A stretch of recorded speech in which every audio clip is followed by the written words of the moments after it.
Right, guys, Liam Butt, Platinum Personal Training, coming at you with a Q&A. I gave you 10 hours to get some questions in. I got 1, 2, 3, 4, 5. Got 6 really, really good questions in. Let's get them answered. Obviously, I'm laid on the sofa. It's pretty late. It's a Sunday. It's been a long day. But I haven't done a video for a couple of weeks, so wanted to get one done. Right, let's crack on. So, question 1. Any tips for putting size on my little legs? I think the problem's being I walk between 4 and 6 miles a day, so they never recover. And if I train too heavy, DOMs are not a friend, as I'm a postie.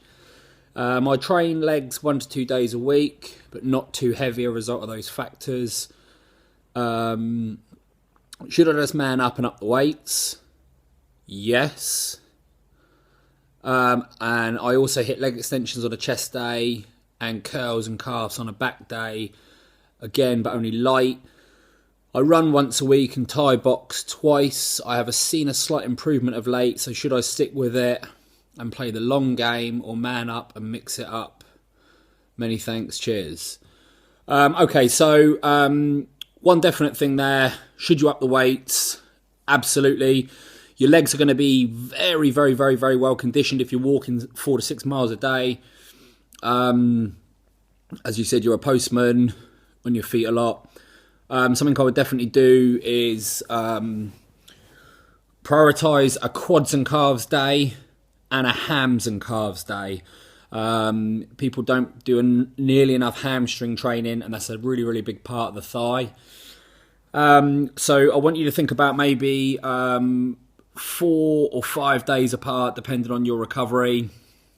You're going to do a full quads and calves workout, include all of obviously the squats, include leg presses, lunges, hack squats. And I would probably say on that day, do 5 to 10 reps, 1 to 10 reps. You're going to need to hit it heavy. I don't think the higher rep conditioning work is going to be of any use to you, Jace, because you've got obviously well-conditioned legs anyway, so you run, you Thai box, I know.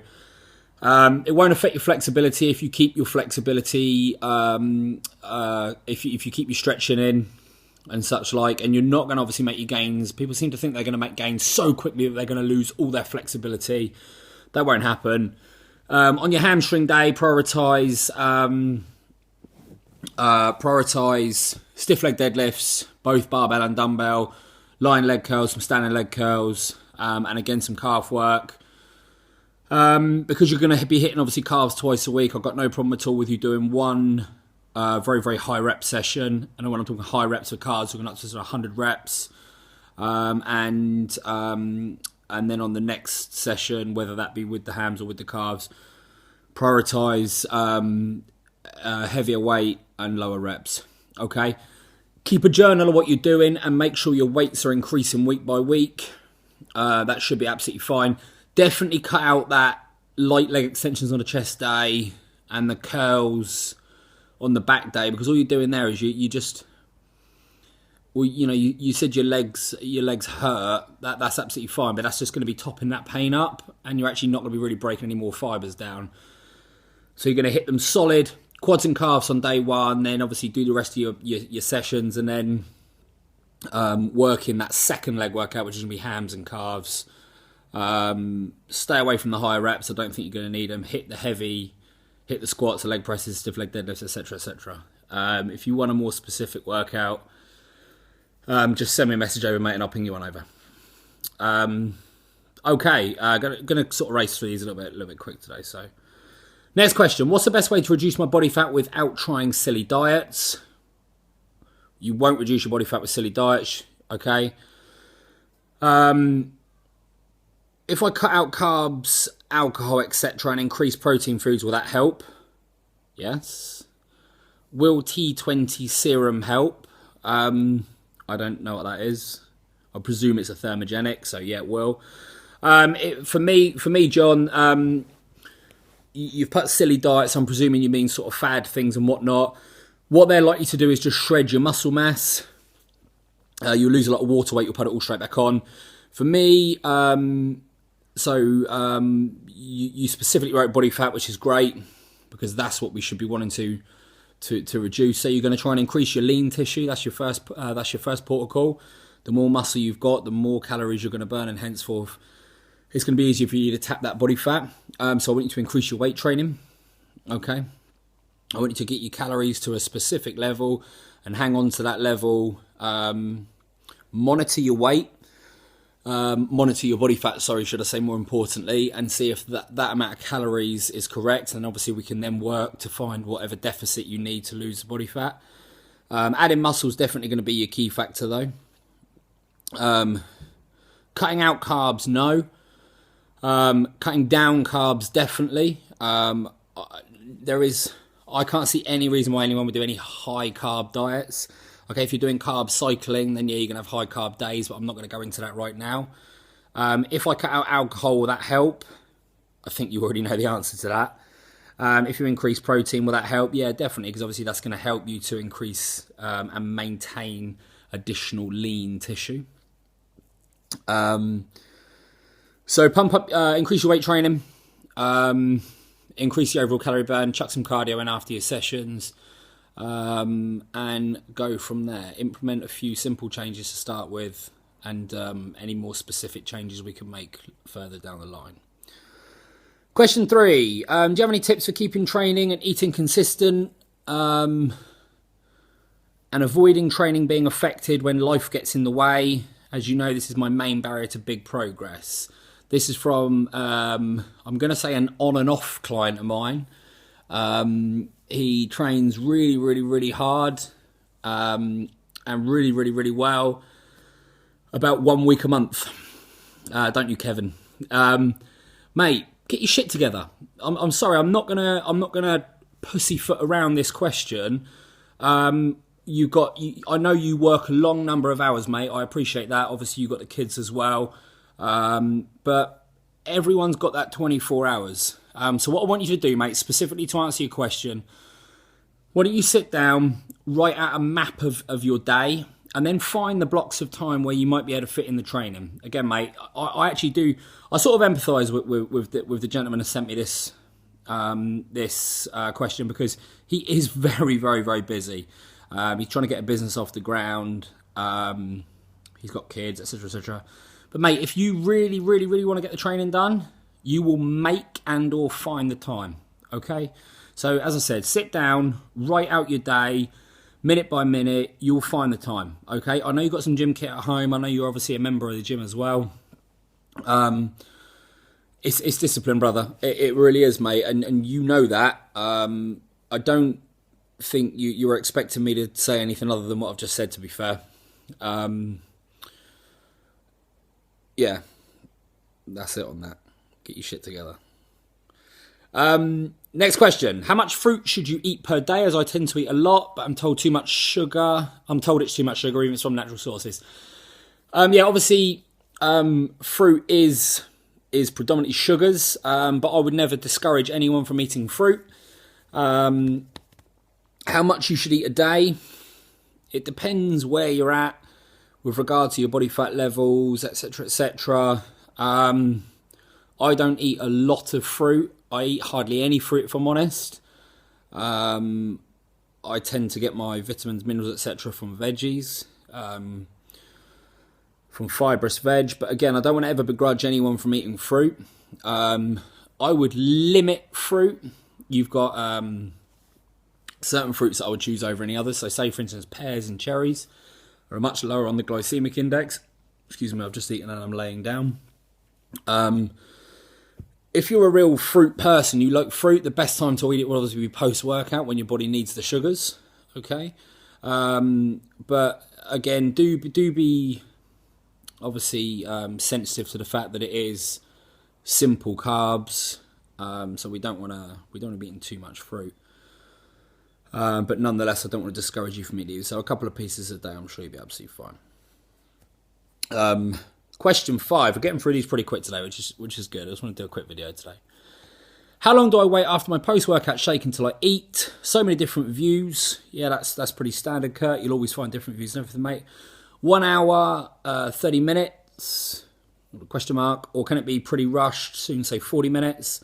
Training late means the post-workout is rushed so I can get to sleep. So you've half answered your own question. What I do an hour and 30 minutes when I'm doing my insulin sensitivity diet, which I do pretty much all the time. That seems to work about right for me. But I found that the additional 30 minutes, so when I used to do 2 scoops of Pro Recover, that used to tide me over for 1 hour. So I used to hit my post-workout meal 1 hour after that. I now do 3 scoops of Pro Recover, and that allows me an hour and a half. Okay.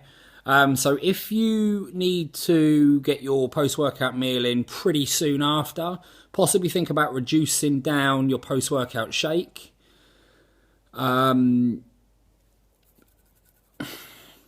But I mean, let's think about it. I mean, post-workout is the most important time to get your nutrients in. Around your workout is important, but that most important time is post-workout. So if you're keeping your carbs in check throughout the day and your post-workout meal you eat right before bed, that's not a problem to get some carbs into that meal. Just looking at your question again and trying to think of anything else. I would say it's 90 minutes. 60 to 90 minutes, and your post-workout shake should come in literally directly as you finish your last repetition. Okay. But I'd like you to try and error it, mate. So if it has to be 40 minutes, it's got to be 40 minutes. I'd sooner you eat 40 minutes post-training than not eat at all. And even if you train late, don't miss that post-workout meal. Okay. Right, last question. Sent down from a good friend of mine. I noticed some of your training sessions defy the classic shoulders day, tris and chest day, back and bis day, legs day, etc. Legs day routine that many gym goers seem to abide by. For example, I noticed your bicep, tricep and shoulder session, and this will be noticing from the workouts that I upload on Facebook, obviously. So, for example, I noticed your bicep, tricep and shoulder session today. Can you achieve effective gains in these areas by working them all out in one session? Is a classic routine as I described the best way?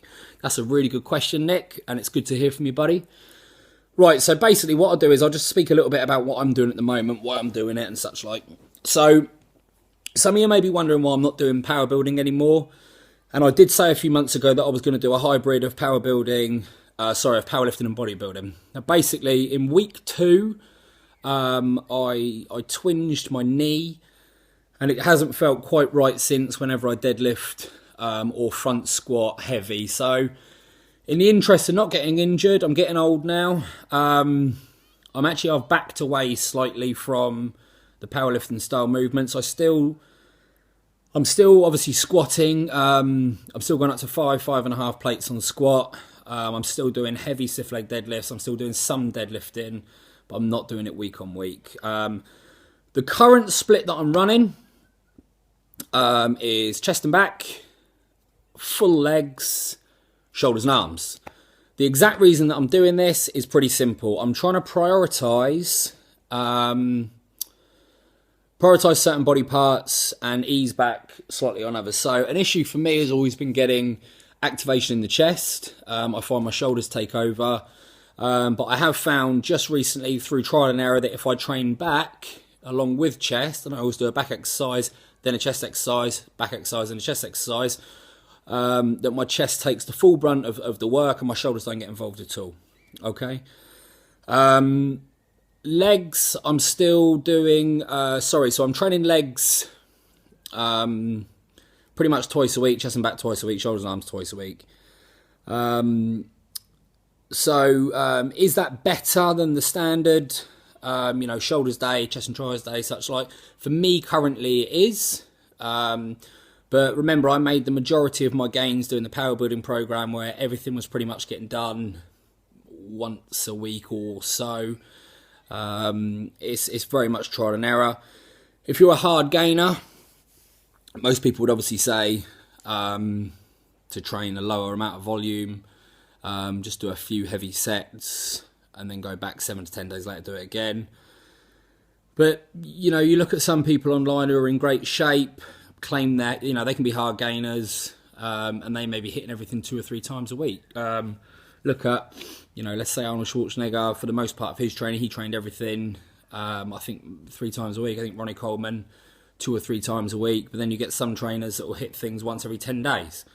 For me, as I said at the moment, I'm just trying to prioritise activation in the chest. I'm backing off the shoulder training. I'm only doing a little bit of shoulder training. I'm prioritising training of the outer sweep of my quads. And I'm also obviously dieting quite hard at the moment, looking to drop some body fat. So I'm doing some cardio as well. To be honest as well, I'm enjoying my training at the moment. I'm training instinctively. I'm doing lots and lots of sets, lots of reps, lots of volume. That's what I enjoy doing, and I'm enjoying training. So I'm just cracking on with that as I'm cracking on with that for now.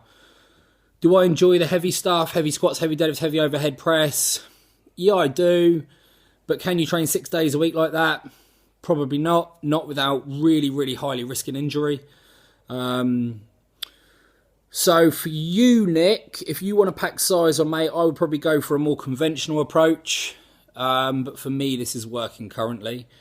So yeah, if you want to send your training over currently, I can take a look at it for you, mate. That's not a problem. Right, guys. So you had, again, only a few hours to get questions in. 6 questions. I'm more than happy just to do that for today. We're like 17 odd minutes. I'll do another video probably next weekend. Again, I haven't done one for a couple of weeks. Just been busy. Yeah, keep training hard. Keep the questions coming in onto the Facebook and Twitter. And I'll either answer them straight away or I'll put them into the next video. And yeah, train hard and take care. Done.